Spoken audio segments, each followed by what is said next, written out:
नमस्कार प्यारे बच्चों, स्वागत है आपका आपके अपने चैनल ई गुरुकुल ज्ञान पर। हम लोग पढ़ रहे हैं कक्षा 8 मल्हार पुस्तक। इससे पहले हमने चार पाठ कवर कर लिए हैं। आज हम पढ़ रहे हैं पाठ 5, जिसमें हमने व्याख्या, कठिन शब्दार्थ, दोहों का अर्थ पहले ही पढ़ लिया है और अभ्यास प्रश्न के भी 2 पाठ पढ़ लिए हैं। आज बचे हुए अभ्यास प्रश्नों को हम यहाँ पर कवर करेंगे। तो पहला प्रश्न है हमारे सामने, शब्द से जुड़े शब्द। यहाँ पर आपसे पूछा गया कुछ शब्द हैं, नीचे दिए गए स्थानों में कबीर से जुड़े शब्द पाठ में से चुनकर लिखिए और अपने मित्रों के साथ चर्चा कीजिए। तो यहाँ अगर आप देखेंगे तो कबीरदास से जुड़े हुए शब्दों को देखना है कि जो कि हमने कविता में पढ़े हुए थे। ठीक है, जैसे यहाँ पर देखेंगे सत्य है, प्रेम है, ज्ञान है। यहाँ पर वाणी है तो कबीरदास जी के जो दोहे हैं वो सत्य की बात करते हैं, ठीक है, प्रेम की बात करते हैं, ज्ञान की बात करते हैं, ठीक है, संत की बात करते हैं, गुरु की बात करते हैं, ठीक है, और भगवान की बात करते हैं, इस तरीके से। ठीक है, नेक्स्ट है दोहे और कहावतें। कबीरा मन पंछी भया, भावे तहवा जाए, जो जैसी संगति करे सो तैसा फल पाए। अब यहाँ पर क्या कह रहे हैं कि इन दोहों को पढ़कर ऐसा लगता है कि यह बात तो हमने पहले भी अनेक बार सुनी है। यह दोहा इतना अधिक प्रचलित और लोकप्रिय है कि इसकी दूसरी पंक्ति लोगों के बीच कहावत है, जैसा संग वैसा रंग। व्यक्ति जिस संगति में रहता है वैसा ही उसका व्यवहार और स्वभाव बन जाता है। इस तरह प्रयुक्त होती हैं कहावतें। ऐसे वाक्य होते हैं जिन्हें लोग अपनी बात को और अधिक प्रभावशाली बनाने के लिए प्रयोग करते हैं। इसमें सामान्यतः जीवन के गहरे अनुभव को सरल और संक्षेप में बता दिया जाता है। अब आप ऐसी अन्य कहावतों का प्रयोग करते हुए अपने मन से कुछ वाक्य बनाइए। चलिए देखते हैं। जैसे यहाँ पर बात करते हैं कि कहावतों का प्रयोग, ठीक है, यहाँ कुछ अन्य कहावतें और उनसे बने वाक्य दिए गए हैं। जैसे जैसी करनी वैसी भरनी। रमेश ने अपने भाई के साथ बहुत बुरा व्यवहार किया, इसलिए आज उसे अकेले रहना पड़ रहा है। सच ही कहते हैं, जैसी करनी वैसी भरनी। इसी प्रकार से अकेला चना भाड़ नहीं फोड़ सकता। मैंने सोचा था कि मैं अकेले ही यह प्रोजेक्ट पूरा कर लूँगा, पर बाद में पता चला कि अकेला चना भाड़ नहीं फोड़ सकता, मुझे टीम की मदद लेनी ही पड़ी। लालच बुरी बला है।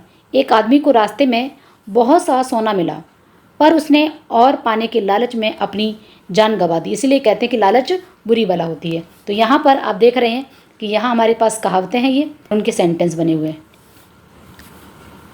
अगला प्रश्न हमारे सामने, सबकी प्रस्तुति।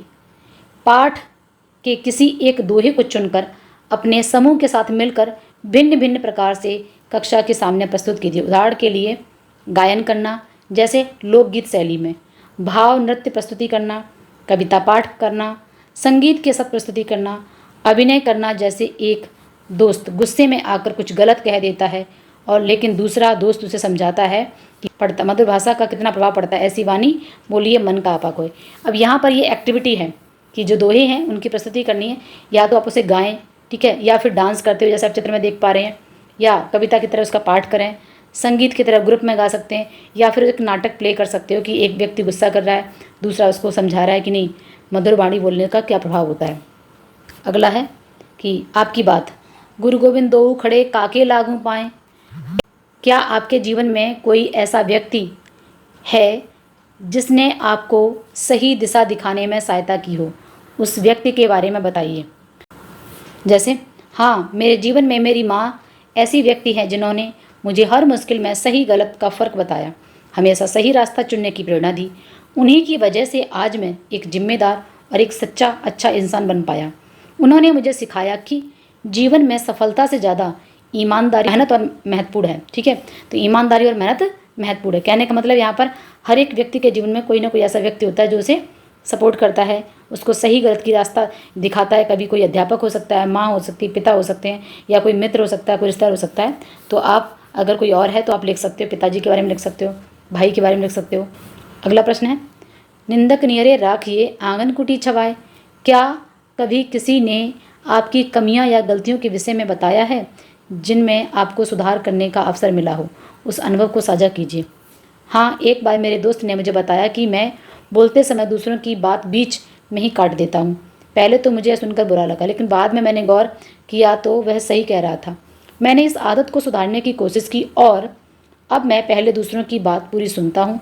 इस अनुभव ने मुझे सिखाया कि आलोचना को खुले मन से स्वीकार करना चाहिए, जिससे कि हम अपने आप में सुधार कर पाते हैं।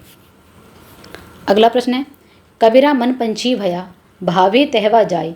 क्या आपने कभी अनुभव किया है कि आपकी संगति जैसे मित्र आपके विचारों और आदतों या व्यवहारों को प्रभावित करती है? अपने अनुभव साझा कीजिए। हाँ, मैंने यह अनुभव किया है कि संगति का बहुत गहरा असर होता है। जब मैं एक ऐसे दोस्त के साथ था जो बहुत मेहनती था, तो मुझे भी पढ़ाई और काम में ज़्यादा ध्यान देने की प्रेरणा मिली। उसकी अच्छी आदत मुझ पर भी सकारात्मक प्रभाव पड़ा और मैंने भी अपनी दिनचर्या को बेहतर बनाया। इससे मुझे समझ आया कि जैसी संगति वैसा असर पड़ता है। अगला प्रश्न है, इस दोहे पर आधारित एक कहानी लिखिए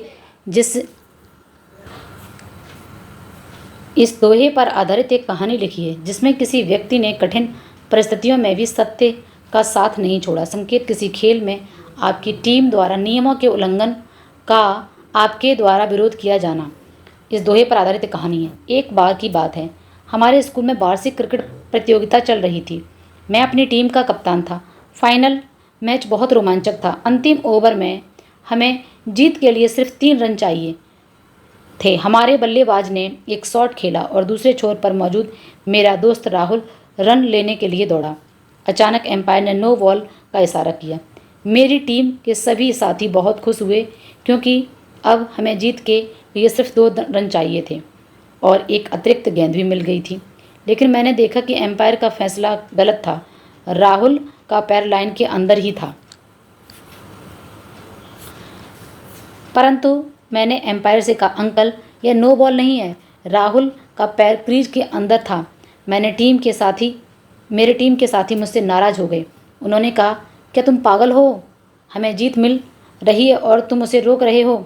मैंने कहा, जीतना अच्छी बात है, लेकिन बेईमानी से नहीं। साँच बराबर तप नहीं, झूठ बराबर पाप। अगर आप गलत तरीके से जीतेंगे तो इस जीत का कोई मतलब नहीं रहेगा।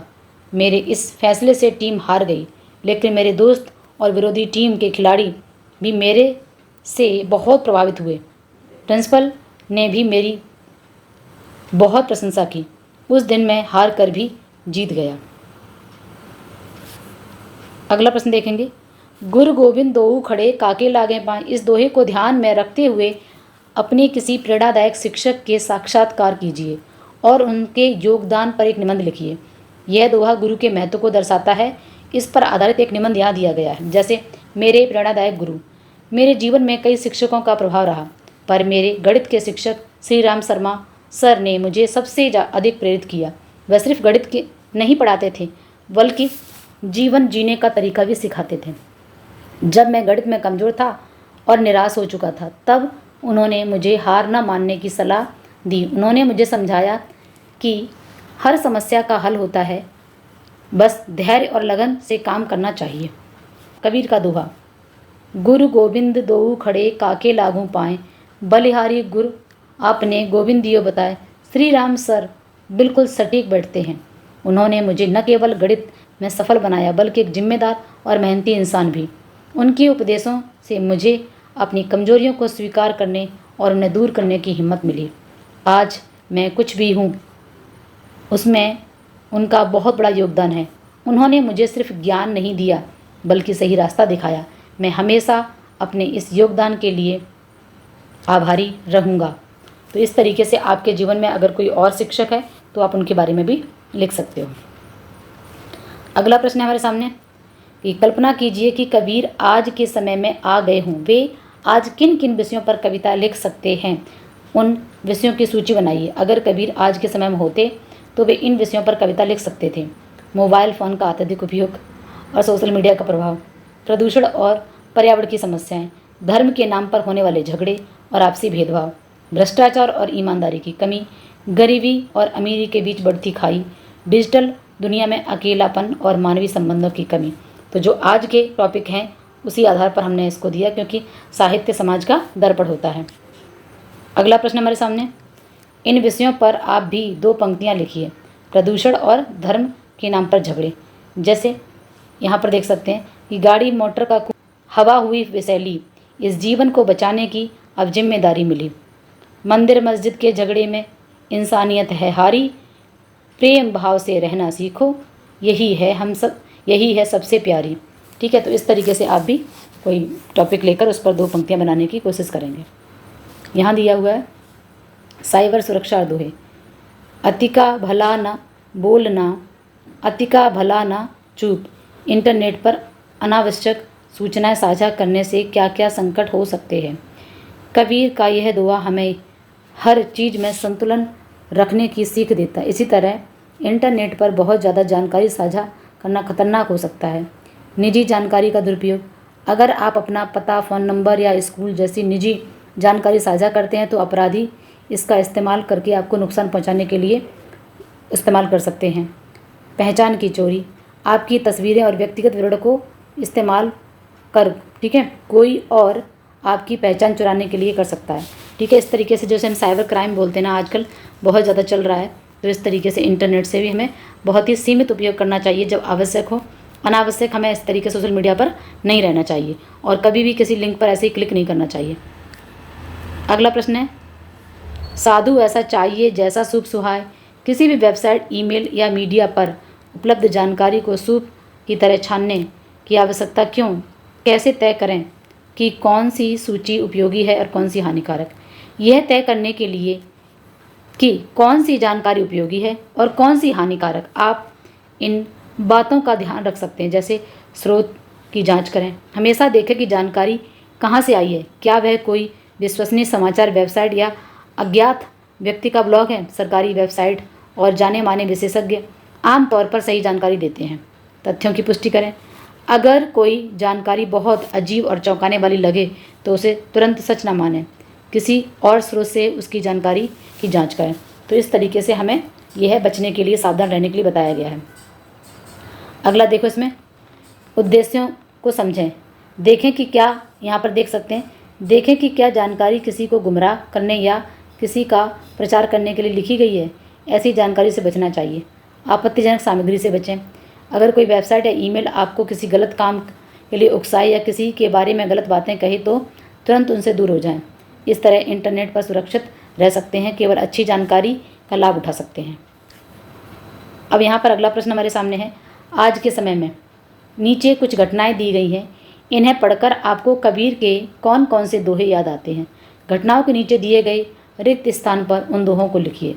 जैसे अगर ध्यान से देखेंगे, अमित का मन पढ़ाई में नहीं लगता और वह गलत संगति में चला गया। कुछ समय बाद जब उसके अंक कम आए तो उसे समझ में आया संगति का असर जीवन पर पड़ता है। ठीक है, तो यहाँ पर देख सकते हो कि कबीरा मन पंछी भया, भावे तहवा जाए, जो जैसी संगति करे सो तैसा फल पाए। तो इस तरीके से हम इस दोहे को यहाँ बता सकते हैं। अमित का मन पढ़ाई में नहीं लगा तो वो फेल हो गया क्योंकि वो गलत संगति में चला गया था। इसी तरीके से एक विद्यार्थी इंटरनेट पर लगातार सूचनाएं खोज रहा था। उसके पिता ने कहा, हर जानकारी सही नहीं होती है, सही बातों को चुनो और बेकार को छोड़ो। तो इसमें कौन सा दोहा आएगा? साधु ऐसा चाहिए जैसा सूप सुहाए, सार सार को गहे रहे थोता दे उड़ाए। ठीक है, अब आप बताइए, आपका एक मित्र आपकी किसी गलत बात पर आपकी आलोचना करता है। आप हमेशा परेशान होते हैं, लेकिन फिर सोचा, आलोचना मुझे सुधारने का मौका देती है, मुझे इन बातों का बुरा नहीं मानना चाहिए। इसे सकारात्मक रूप से लीजिए। बताइए कौन सा था दोहा, याद करिए। निंदक नियरे राखिए, आंगन कुटी छवाए, बिन पानी साबुन बिना निर्मल करे सुभाए। अगला है, इसी तरीके से पूछा गया, रीमा ने अपने गुस्से में सहकर्मी को बुरा भला कह दिया, जिससे वातावरण बिगड़ गया। बाद में उसने समझा कि अगर वह शांति से बात करती तो समस्या हल हो जाती। दोहा कौन सा होगा इसमें? ऐसी वाणी बोलिए मन का आपा खोए, औरन को शीतल करें आपो शीतल हो। ठीक है, इसी तरीके से अगला देखो, कक्षा में मोहन ने बहुत अधिक बोलकर सबको परेशान कर दिया, जबकि रमेश बिल्कुल चुप रहा। गुरुजी ने कहा था, बोल चाल में संतुलन आवश्यक है, ना अधिक बोलो ना अधिक चुप रहो। तो ये कौन सा वाला आया? अति का भला न बोलना, अति का भला न चुप, अति का भला न बरसना, अति की भली ना धूप। आगे देखेंगे, सुरेश को जब प्रतिभा सम्मान मिला तो उसने कहा, इसमें मेरे परिश्रम के साथ मेरे गुरुजनों का मार्गदर्शन भी सम्मिलित है। गुरु गोविंद दो खड़े काके लागू पाए, बलिहारी गुरु आपने गोविंद दियो बताए। ठीक है, इस तरीके से उन्होंने गुरु की जो है महत्व को बताया कि गुरु ना होते तो मुझे ये सम्मान नहीं मिलता। अब यहाँ पर लास्ट देखेंगे कि क्या बताया गया है कि अपने परिजनों, मित्रों, शिक्षकों, पुस्तकालय या इंटरनेट की सहायता से कबीर के भजनों, गीतों, लोकगीतों को खोजिए और सुनिए। किसी एक गीत को अपनी लेखन पुस्तिका में लिखिए। कक्षा के सभी समूहों द्वारा एकत्रित गीतों को जोड़कर एक पुस्तिका बनाइए और कक्षा के पुस्तकालय में से सम्मिलित कीजिए। तो एक एक्टिविटी है, आप यहाँ पर लिंक दिए हैं संत कबीर, ठीक है, और कबीर वाणी के नाम से बहुत सारे आपको कबीर के दोहे मिल जाएंगे जो कि लोक प्रचलित हैं, लोग इनको खूब भजन की तरह सुनते भी हैं। तो आप इनको सभी बच्चों के एक एक दोहा आप इसे देख सकते हो इंटरनेट से, है ना, घर के किसी हेल्प से परिवारजनों की, और बाद में फिर इसको इकट्ठा करें। तो ये उम्मीद है कि आपको चैप्टर समझ में आया होगा। मिलते हैं अगले चैप्टर में, तब तक के लिए धन्यवाद।